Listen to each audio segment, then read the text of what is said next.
Kembali lagi ke perkuliahan filsafat ilmu. Namun sebelum kita mulai, kita baca umul kitab dulu. Al-Fatihah. Semoga sehat selalu teman-teman Akidah Filsafat Islam semester 2 dan Sosiologi Agama semester 2 Institut Agama Islam Negeri Tulungagung. Kembali lagi bersama saya untuk perkuliahan filsafat ilmu. Hari ini kita membahas materi tentang epistemologi. Kemarin kita sudah membahas tentang ontologi. Sedikit refresh bahwa cabang filsafat secara umum itu ada 3. Yang pertama itu adalah ontologi, yang kedua adalah epistemologi, yang ketiga aksiologi.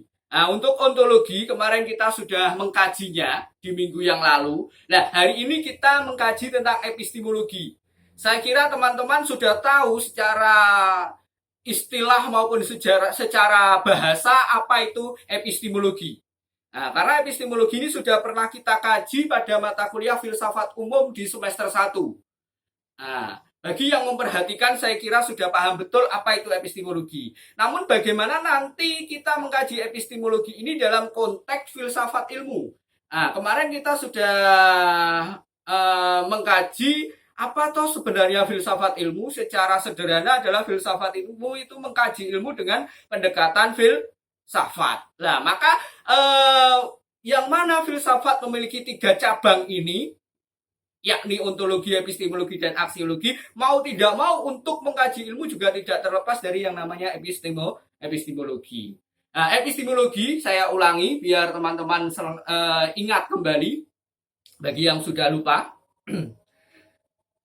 Bahwa epistem itu artinya adalah sebuah pengetahuan, logos itu adalah ilmu, teori, atau di dalam bahasa Inggris namanya theory of knowledge.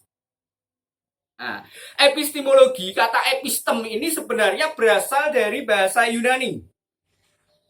Nah, jadi pada masa Yunani itu kita mengenal istilah epistem, filsafat, ilmu, logika, matematika. Namun semuanya ini adalah bias, tidak bisa dibedakan satu dengan yang lainnya. Orang menyebut epistem itu dengan ilmu, menyebut ilmu dengan filsafat, menyebut filsafat dengan matematika. Maka kita mengenal Pythagoras sebagai filosof juga matematikawan. Nah, inilah yang menjadikan menandakan bahwa pada waktu itu belum ada istilah yang tegas untuk membedakan antara epistem dengan filsafat misalnya, atau mungkin filsafat masuk di dalam perahu besar namanya epistem, atau sebaliknya. Nah, ini adalah masih bias pada masa Yunani. Nah, baru mengalami titik terang itu pada masa modern nanti. Nah, kita kembali kepada epistemologi ini, bahwa epistemologi ini menurut ensiklopedia filosofi, nah, ini mendefinisikan epistemologi sebagai cabang filsafat yang bersangkutan dengan sifat dasar dari ruang lingkup pengetahuan, peranggapan-peranggapan, dan dasar-dasarnya, serta realitas umum dari tuntutan akan pengetahuan. Nah, ini menurut ensiklopedia filosofi. Nah, atau mungkin dalam bahasa lain, epistemologi atau filsafat pengetahuan pada dasarnya juga merupakan suatu upaya rasional untuk menimbang dan menentukan nilai kognitif pengalaman manusia dalam interaksinya dengan diri, lingkungan sosial, dan alam sekitarnya. Nah, maka dari sini kita pengkajiannya tidak terlepas dengan yang namanya pengetahuan. Kemarin kita sudah mengkaji perbedaan pengetahuan dengan ilmu. Nah, ada yang membedakan secara semantik, ada yang menyamakan. Nah, namun dari sini kita tahu bahwa kemarin setelah mengkaji ontologi, kita ketemu apa perbedaan ilmu dengan pengetahuan. Bahwa tidak semua pengetahuan itu akan menjadi ilmu. Karena ilmu itu adalah pengetahuan yang sistematis. Jadi ibaratnya bahwa ilmu ini adalah sebuah tahu. Nah, kalau pengetahuan bahan dasarnya kedelai. Nah, dan tidak semua kedelai ini akan menjadi tahu. Nah, ini secara mudahnya, secara sederhananya seperti itu. Nah, lalu untuk mendapatkan pengetahuan itu bagaimana? Karena epistemologi ini tidak terlepas dari perdebatan sumber dari pengetahuan. Nah, sebelum kita masuk pada sumber pengetahuan, kita masuk dulu kepada proses terjadinya pengetahuan. Proses terjadinya pengetahuan adalah masalah yang amat penting di dalam epistemologi. Karena jawaban terhadap terjadinya pengetahuan akan membuat seorang paham filsafatnya. Nah, jadi dengan demikian, pengetahuan ini bertumpu pada kenyataan objektif. Nah, itu yang perlu teman-teman pahami. Nah, ini penting ya. Nah, ini perlu digarisbawahi bahwa pengetahuan ini bertumpu pada kenyataan yang objektif. Nah, ada 6 hal yang merupakan alat untuk mengetahui proses terjadinya pengetahuan. Yaitu yang pertama itu adalah pengalaman indrawi. Nah, pengalaman indrawi ini berarti dalam filsafat paham yang menekankan pada kenyataan atau yang terlibat langsung adalah panca indera. Saya kira teman-teman sudah paham dalam hal ini. Yang kedua itu adalah nalar. Nalar, ini berarti berkaitan dengan akal. Nalar adalah satu corak berpikir dalam menggabungkan dua pemikiran atau lebih dengan maksud untuk mendapatkan pengetahuan baru. Itu nalar. Untuk selanjutnya adalah wahyu. Wahyu. Kalau di dalam Islam itu ada Al-Quran, itu wahyu. Itu juga wahyu juga termasuk ya. Terus yang keempat itu adalah otoritas. Otoritas ini yang mungkin teman-teman baru mendengarnya. Otoritas itu seperti apa toh? Kalau berkaitan dengan medis, maka otoritas itu ya apa kata dokter. Kalau berkaitan dengan fikih, maka otoritas itu ada pada fuqaha. Ini otoritas. Ini jadi teman-teman harus tahu apa itu otoritas. Dalam bahasa sederhananya, otoritas itu kekuasaan yang sah yang dimiliki oleh seseorang dan diakui oleh kelompoknya. Itu otoritas. Itu tadi keempat ya. Sekarang kelima. Kelima adalah intuisi. Intuisi. Intuisi ini kemampuan yang ada pada diri manusia yang berupa proses kejiwaan tanpa suatu rangsangan atau stimulus mampu membuat pernyataan yang berupa pengetahuan atau bisa bahkan menjadi ilmu. Mungkin intuisi memang berbeda dengan ilham ya. Mungkin untuk memahamkan teman-teman dalam adat kita, itu mungkin ya ilham itu. Mungkin ilham itu meskipun berbeda. Yang terakhir itu adalah keyakinan. Keyakinan adalah suatu kemampuan yang ada pada diri manusia yang diperoleh melalui kepercayaan. Itu.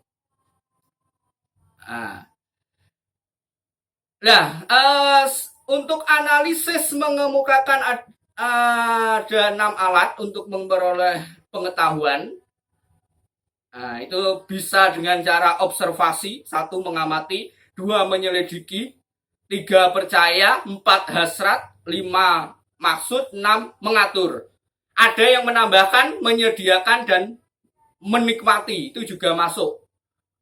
Misalkan apa kok aneh menikmati itu? Pikiran-pikiran yang mendatangkan keasikan, orang yang asik dalam menekuni suatu persoalan, ia akan merasakan itu di dalam pikirannya. Itu ya. Untuk jenis-jenis pengetahuan, itu kalau kita mengutip Suraju, siapa Suraju? Itu yang menulis buku Ilmu Filsafat Suatu Pengantar. Itu menurut Suraju itu ada pengetahuan non ilmiah dan pengetahuan ilmiah. Mungkin yang dimaksud dengan Suraju pengetahuan ilmiah ini ya ilmu itu. Kemarin kan kita sudah mengkaji ilmu ya, ilmu sebagai proses, ilmu sebagai prosedur, dan ilmu sebagai produk. Ilmu sebagai produk hasilnya adalah pengetahuan sistematis, yakni dalam hal ini adalah pengetahuan ilmiah. Itu ya, itu sedikit saja dari saya. Kalau teori-teori yang berkaitan dengan epistemologi itu bisa dibaca sendiri di modul saya yang sudah saya bagikan berupa file. Saya kira itu adalah kitab suci wajib bagi teman-teman yang ingin mengkaji filsafat ilmu. Kalau tidak membaca dulu akan kesulitan ya. Nah, itu. Nah, selanjutnya kita akan melakukan sebuah reflektif ya. Nah, atau kita lari kepada tadi yang belum sempat kita bahas, bahwa epistemologi itu tidak terlepas dari pengkajian dari asal mula pengetahuan atau sumber-sumber pengetahuan. Pengetahuan itu dari mana loh? Nah, dari sinikah? Dari sanakah? Nah, itu adalah yang diperdebatkan di dalam epistemologi.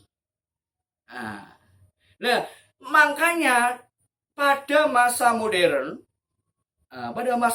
ini perdebatan dialektika itu adalah pada ranah epistemologis. Yang diperdebatkan filosof pada abad modern ini adalah hakikat atau sumber hakiki dari pengetahuan atau filsafat. Maka lahirlah aliran-aliran filsafat modern. Aliran filsafat modern misalnya adalah rasionalisme. Rasionalisme yang didirikan oleh René Descartes. Nah, ini bersikukuh bahwa sumber hakiki dari pengetahuan atau filsafat itu adalah rasio akal. Namun ditentang oleh aliran berikutnya, empirisme. Empirisme mengatakan bahwa sumber pengetahuan yang hakiki ini adalah pengalaman indrawi. Lalu muncul aliran selanjutnya, kritisisme. Nah, kritisisme ini berusaha mensintesiskan antara rasionalisme dengan empirisme. Maka menurut kritisisme, ini bukan kritis kejadian di rumah sakit ya, tapi kritis di dalam kritisisme di dalam aliran filsafat. Nah, kritisisme beranggapan bahwa sumber yang hakiki, sumber pengetahuan atau filsafat yang hakiki itu adalah rasio dan juga pengalaman indrawi atau realitas empiris. Itu. Nah, lalu lahirlah aliran-aliran berikutnya, sampailah positivisme oleh Auguste Comte, yang nanti akan juga disebut sebagai bapak sosiologi. Mungkin teman-teman dari sosiologi agama tidak lagi asing dengan beliaunya. Terus kita kembali lagi ke sumber-sumber pengetahuan. Sumber-sumber pengetahuan itu secara umum ada 4. Yang pertama itu adalah rasio, yang kedua adalah realitas empiris, yang ketiga itu adalah intuisi, yang keempat adalah wahyu. Untuk rasio dan realitas empiris ini tidak ada debatable antara tokoh, antara filosof. Namun pada intuisi dan wahyu ini terjadi debatable. Mengapa terjadi sebuah debatable? Kita tahu bahwa Barat pada masa pertengahan ini pernah terjajah otoritas keilmuan ataupun filsafatnya, terhegemoni oleh para tafsir pendeta. Maka mereka seakan-akan alergi akhirnya pada perkembangannya. Maka mereka tidak sepakat atau ada beberapa tidak menyepakati untuk wahyu menjadi sumber pengetahuan yang hakiki. Namun filosof Muslim itu ittifaq menerima wahyu sebagai sumber pengetahuan. Baik filosof Muslim, fuqaha, mutakalimin maupun mutasawif menerima wahyu sebagai sumber pengetahuan. Bahkan yang dianggap ahlur ra'i, misalnya Mu'tazilah, itu juga menerima wahyu sebagai sumber pengetahuan. Jadi ittifaq untuk filosof Muslim. Tidak ada debatable di sini. Namun di sini menimbulkan sebuah pertanyaan di dalam dunia akademik. Teman-teman setujukah dengan keempat sumber itu? Ataukah hanya setuju dengan 2 sumber itu? Namun kita dalam realitasnya lahirlah disipliner prodi-prodi yang berbasis keagamaan. Misalnya seperti itu. Ini bagaimana misalnya? Kalau kita menafikan wahyu sebagai sumber pengetahuan, bagaimana disipliner studi Islam. Nah, ini menjadi problem. Nah, ternyata di dalam perkembangannya Barat itu juga mengkaji studi Islam. Nah, lalu yang kedua, apakah wahyu dan intuisi ini dapat menjadi sumber pengetahuan di dalam disiplin ilmu alam maupun sosial humaniora? Nah, bagaimana teman-teman sosiologi agama menyikapi hal ini? Bagaimana teman-teman akidah dan filsafat Islam menyikapi hal ini? Nah, ini pertanyaan reflektif yang perlu kita pikirkan secara bersama-sama. Di sisi lain, apakah semua jenis realitas dapat dilihat dan diobservasi oleh manusia? Nah, karena di dalam hal ini realitas hari ini berkembang menjadi dua. Ada realitas pertama dan realitas kedua. Ada the second reality. Apa realitas kedua itu? Realitas dunia maya. Hari ini saya melakukan perkuliahan secara daring. Ini adalah realitas. Bahwa ini benar-benar saya yang berbicara, bukan jin. Ini adalah realitas. Namun realitas ini akan berbeda dengan realitas pertama. Nah, ini juga nantinya bisa mempengaruhi bagaimana perkembangan ilmu dan perkembangan teknologi dan perkembangan peradaban dengan hadirnya realitas kedua ini.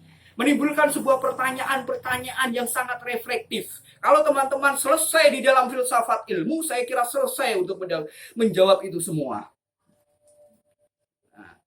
Lalu bagaimana mengkaji setiap jenis realitas? Apakah ada realitas yang tidak bisa dikaji oleh manusia? Nah, ini juga pertanyaan reflektif. Karena apakah ada sebuah realitas yang sulit untuk dikaji oleh manusia? Misalkan sosiologi agama yang dikaji harus berbasiskan realitas, berbasiskan fakta. Nah, itu seperti apa? Lalu di dalam pertanyaan selanjutnya, apakah perlu kita membuat hierarki epistemologis? Nah, misalkan menempatkan rasio di urutan pertama sebagai sumber pengetahuan dan akal pengalaman indrawi kedua, atau tanpa hierarkis ini kedudukannya empat-empatnya ini sama. Nah, apakah ada pembeda? Apakah semacam ada kasta? Nah, itu perlu. Mungkin itu ya. Mungkin teman-teman nanti juga bisa memikirkan refleksi-refleksi keilmuan yang lain. Lalu bagaimana dengan tradisi keilmuan kita? Apakah tradisi keilmuan kita itu rasional, empirik, atau intuitif? Nah, ini juga bisa menjadi refleksi bagi sahabat-sahabat kawan-kawan kita. Nah, karena hal ini sangat mempengaruhi dengan pembagian rumpun keilmuan.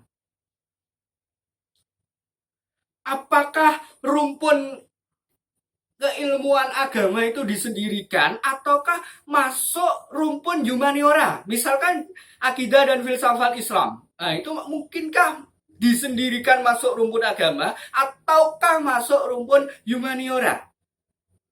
Nah, kalau berbicara filsafat otomatis tidak terlepas dari humaniora. Namun ada akidah dan filsafat Islamnya. Nah, yang mana filsafat Islam ini berasal dari tradisi keilmuan Islam. Meskipun juga karena adanya pengaruh filsafat Yunani. Nah, ini menjadi refleksi pemikiran kita semua. Saya kira itu penting. Nah, karena berkaitan dengan sebuah pertanyaan-pertanyaan yang bersifat dekonstruksi misalnya. Misalnya istilah ekonomi Islam. bagaimana ekonomi yang bersifat akademik, bersifat keilmuan didampingkan dengan term Islam yang bersifat dogmatis. Nah, itu adalah pertanyaan dekonstruksi. Nah, kalau kita tidak kuat bangunan filsafat ilmunya, maka akan kelabakan menjawab pertanyaan seperti itu. Mengapa ada filsafat Islam misalkan? Nah, ini pertanyaan yang memerlukan penalaran yang sungguh berbasis filsafat ilmu. Nah, maka teman-teman harus benar-benar memahami apa materi-materi di dalam filsafat ilmu. Harus mencari literatur. Kalau berbicara filsafat, literatur yang otoritatif ya berbahasa Inggris, berbahasa Jerman, berbahasa Perancis. Namun ya yang kita bisa ya mungkin yang berbahasa Inggris. Nah, kalau tidak bisa berbahasa Inggris ya yang berbahasa Indonesia, namun cari buku-buku yang berbobot. Jangan sampai kita buku-buku yang seperti tidak memiliki hal-hal yang penting di situ. Kemarin sudah saya jelaskan untuk membawa buku pengantar filsafat dari Yangji dan juga buku saya mengarungi dunia filsafat abad modern. Mengapa kok buku saya menjadi literatur? Nah, karena kalau berbicara epistemologi itu tidak terlepas dari filsafat abad modern. Tadi sudah saya jelaskan bahwa lahirnya epistemologi tidak terlepas dari dialektika perdebatan pada masa modern. Nah, maka mau tidak mau buku mengarungi dunia filsafat abad modern, tokoh dan pemikirannya, ini bisa menjadi literatur bagi teman-teman semua. Saya kira teman-teman sudah memilikinya. Sudah membacanya, bahkan buku ini beberapa kali dibedah, ya. Mungkin itu. Itu sedikit pengantar dari saya. Kalau nanti ada yang ingin didiskusikan, silahkan komen di YouTube ini, YouTube Budi Haryanto. Cari wajah yang paling ganteng sendiri, maka itu saya. Jangan lupa subscribe, like, comment and share. Nah, itu ya. Sebelumnya terima kasih. Kalau ada kurang lebihnya saya mohon maaf. Semoga sedikit pengantar dari saya ini bisa menimbulkan syahwat di dalam berpikir teman-teman. Karena penting kita merawat akal sehat itu sangat penting sekali. Jangan sampai kita tidak merawat akal sehat kita. Sekali lagi semoga bermanfaat fid dini wa dunya wal akhirah. Akhirul kalam wallahul muwaffiq ila aqwamit thoriq. Wassalamualaikum warahmatullahi wabarakatuh.